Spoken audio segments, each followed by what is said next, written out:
What's going on, guys? Boy Ethan. Hope you're having a great day. Welcome back to another video on the channel. And today we are going to Encore. Obviously, it is hot as poop outside for the Northeast. It's like 90-ish. Like, it's pretty hot for being up here. And I know like a bunch of you guys from across the country, and that's like normal for you guys. But it's hot. No better way than to spend the day at a very cool casino and play some 1-3s. So that's the plan. We're gonna, hopefully I can just get you some like footage of me driving. I don't know. I want to mix things up a little bit. I feel like my vlogs are like me talking for a minute. We go into some hand and then me talking for a minute after the session, and that's it. You know, I wish I could mix things up. I'd love to add some more like flavor, or, I don't know, context and stuff like that with these vlogs and videos, but it's unfortunate that I'm limited. I'm thinking of going to play somewhere else soon. We'll see. We'll see how soon and where. I don't have anything figured out yet, but I really want to just play different places, I guess, now. I know I can play at Twin River. I can record there. I can't really record, but the people don't say anything to me, so I haven't had the management talk bad about me yet, or talk to me to tell me to take down my videos yet, so that's something, I guess. But anyways, let's go. If I can record some footage of me driving over there, I absolutely can and will do that, but for now... Oh, it's not that bad. It's really not that hot. But for now, let's do the Encore grind, and let's get in some hands, some interesting stuff. Let's do it.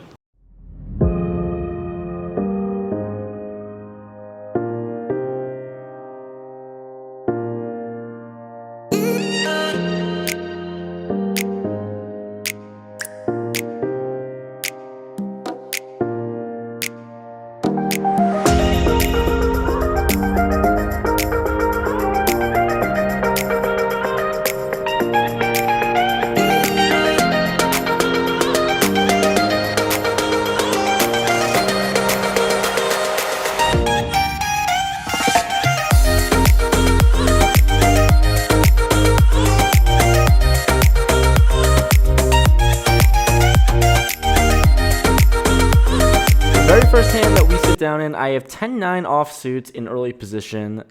It folds to me, and like, you know, let's just feel things out. Let's feel out the table here. I love 10-9, favorite hand by the way, offsuit specifically. But let's go, and I open up to $15 just to kind of feel things out. Like I said, we have two callers and the cutoff and the buttons. So let's go three ways to a flop of 9-4-4.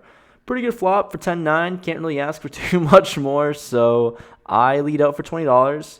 The cutoff folds, and the button raises me to $60. He just looked really nervous, and I mean, with 10-9, obviously I'm gonna flat here, but sometimes I thought about re-raising him in this spot, but I mean, with my 10 as a kicker, it's not the best in the world, so we're just gonna flat, keep all his bluffs in range, especially out of position here. Don't really love that, so we just call, and let's go heads up to a turn, which is a jack, and I check. He down bets to $40, just so small that I am forced to call, unfortunately.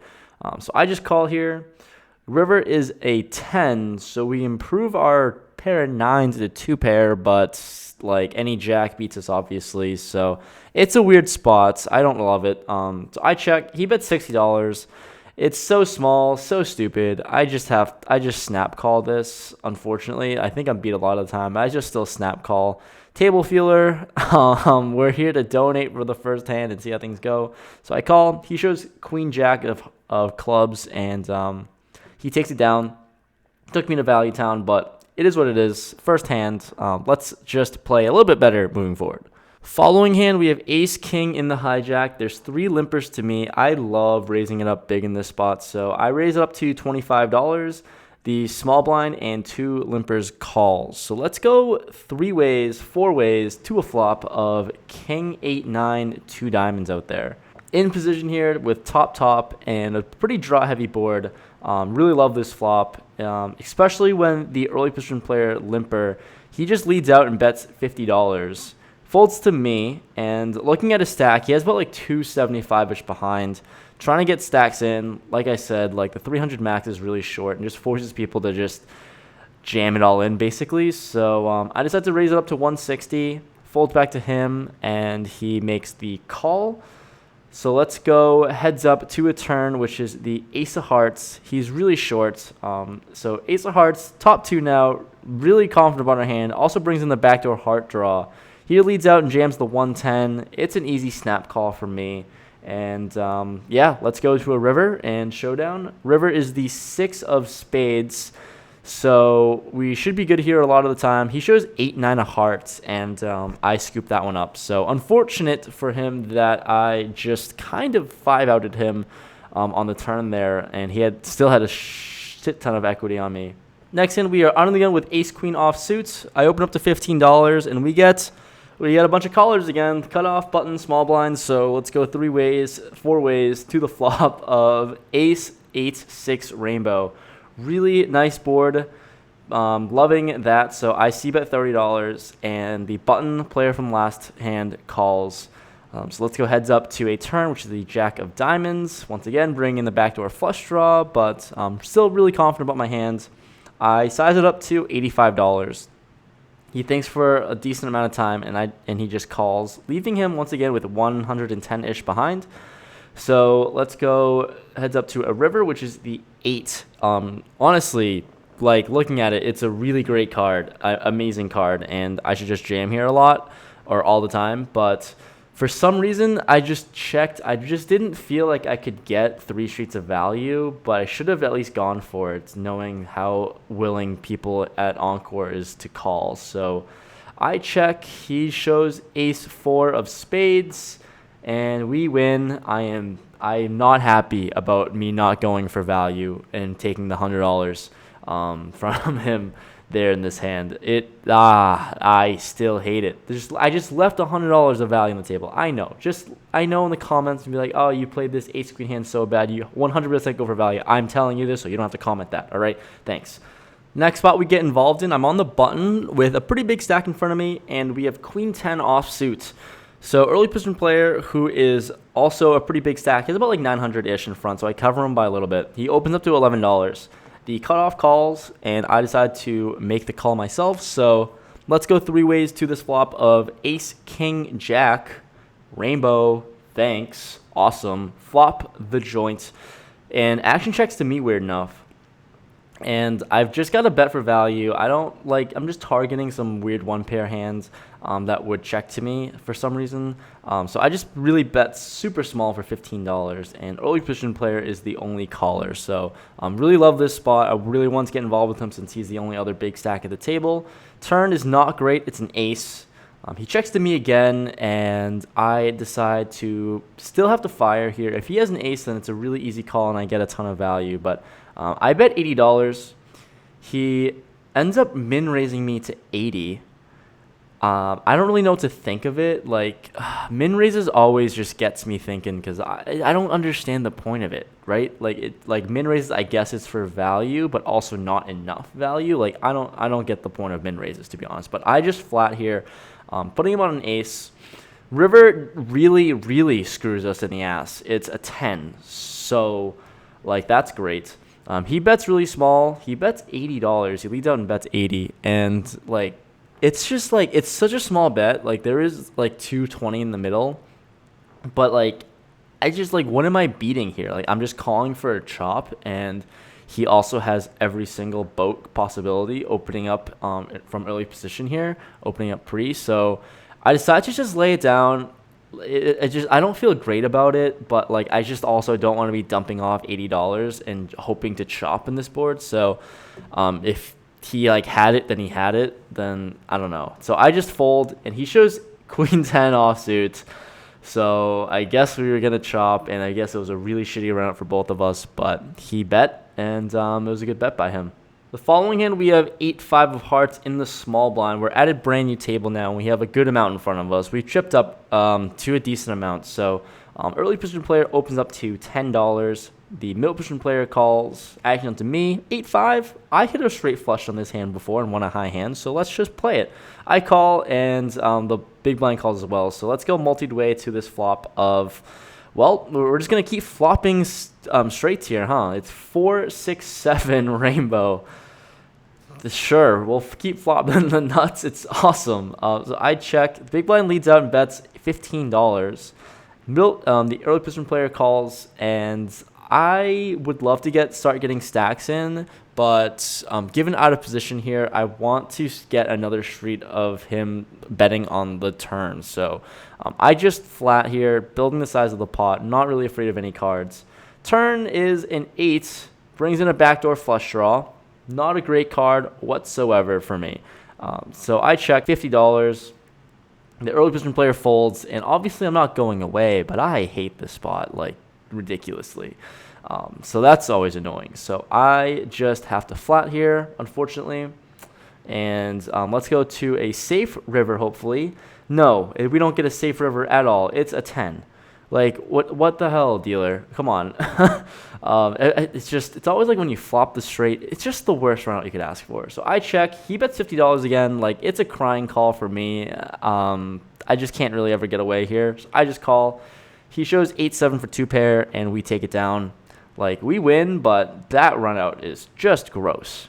Next hand, we have pocket queens and under the gun +1. I open up to $15. The cutoff calls. And so is the button, who is a really big stack. He, I think, covers me, and I have, like, a lot in front. And the big blind, who almost folded pre. He literally folded pre, but didn't know he was the big blind, so he has to keep his cards. And then he calls as well. So I don't know what to make of that. But let's go multi-way again to a flop of 9, deuce, 3, rainbow. Really safe and dry flop for us. Big blind actually leads for $25. Having an uncapped infinite range, I'm not feeling great about this, especially on such a dry board.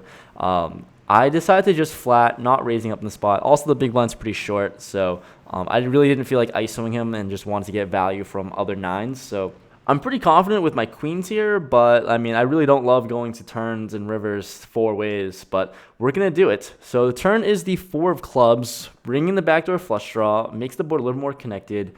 The big blind checks to me. I think for about a sizing, and like obviously it's a mandatory bet, but with a decent amount in the middle, trying to figure out what's the best sizing. I decided to size on the smaller side to $75. I mean, once again, like there's a ton of draws out there, but mainly I'm concerned about the big blind, who has basically an uncapped range. So I don't know what I'm really playing up against here, but I bet 75. The cutoff tank calls. Big blind jams and calls for less, for $40 total. So let's go 3 ways to a river with 1 all in. River is a king of diamonds. Not one of the cards I really wanted to see, so I check. The cutoff quickly checked as well. We show our pocket queens, and we're good. The cutoff had 6-9 of clubs, and the big blind had 4-5 off. So honestly, not a bad spot for both of them. They had tons of equity against me. Shout out to the big blind. Sam, it was really nice playing with you. Yeah, you got me thinking on this hand. Just a precursor, this is the hand that you click this video on. So hopefully you're in for the ride. So I have pocket kings under the gun with like about $12.50-ish in front of me. I open up to $15, and the middle position player calls, and the big stack button. I think he covers me by a little bit, like 1,300 or something like that. He makes the call as well. So let's go 3 ways to a flop of ace, king, 6, 2 clubs. The only time I ever want to see an ace out there is when I flop middle sets. So let's do it. I am first to act. I see bet $25. The middle position player gets out of the way and folds, and action onto the button, who raises to $85. Flopping middle set. Pretty draw-ish heavy board with the flush draw out there. Pretty dream spot against the big stack. So I am going to just think about a sizing. Like, I mean, I'm putting him on ace-6. Like, I don't think he's doing this light, and I don't think he's doing this with a draw, considering how deep we are. So I've got to get value here, just trying to get stacks in. So I decided to raise it up to 275. Sizing up on the bigger side here, but I don't really think the sizing matters too much. If he's going to be raising me on this flop, I think he's going to be pretty strong. So when I raise to 275, he jams his whole stack. He jams his whole stack. Snap call by me. And my heart is beating out of my goddamn chest. It's crazy.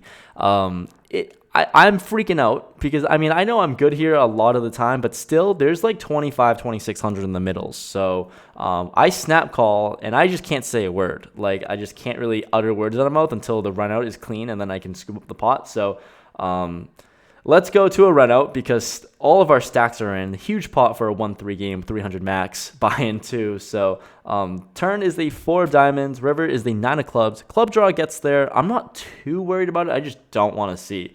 I just obviously don't want to see him flip over clubs. So he shows ace, king, and we take down the huge, massive pot with our set of kings.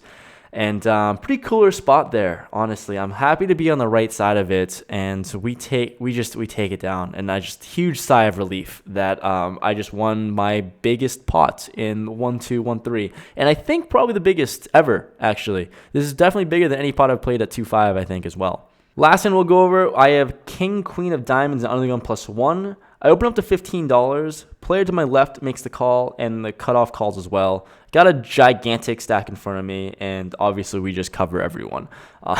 So let's go 3 ways to a flop of Jack 10-7, 2 diamonds, open-ended, straight flush draw with the royal draw. So that's super cool. Super nutted on this board here. So I check. Player to my left bets $25. I think he's strong a lot of the time given the player type, and he only had like 200-ish in front of him, however much. So when the cutoff gets out of the way and folds, I'm going to pump up the size of the pot here with so much equity. I raise it up to $80, and he calls with about like a 130-ish behind. Turn is a ace of hearts, bringing the backdoor flush draw, but we get there with our straights. So I just lead out, go ahead and just jam, push it in, and he thinks for a little bit and makes the call. River looks pretty clean. It's a 3 of clubs, so we're sitting here with the nuts and Broadway. I show, and he shows pocket 7s for bottom set, and we're running so hot. We just keep on running over people.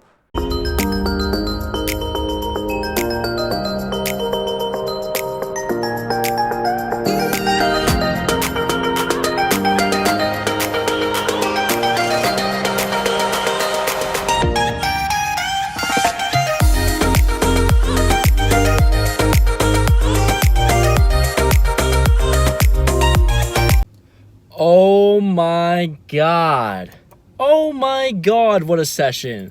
Yeah, so now I like Encore 1-3. Oh my god, I don't even know what to say.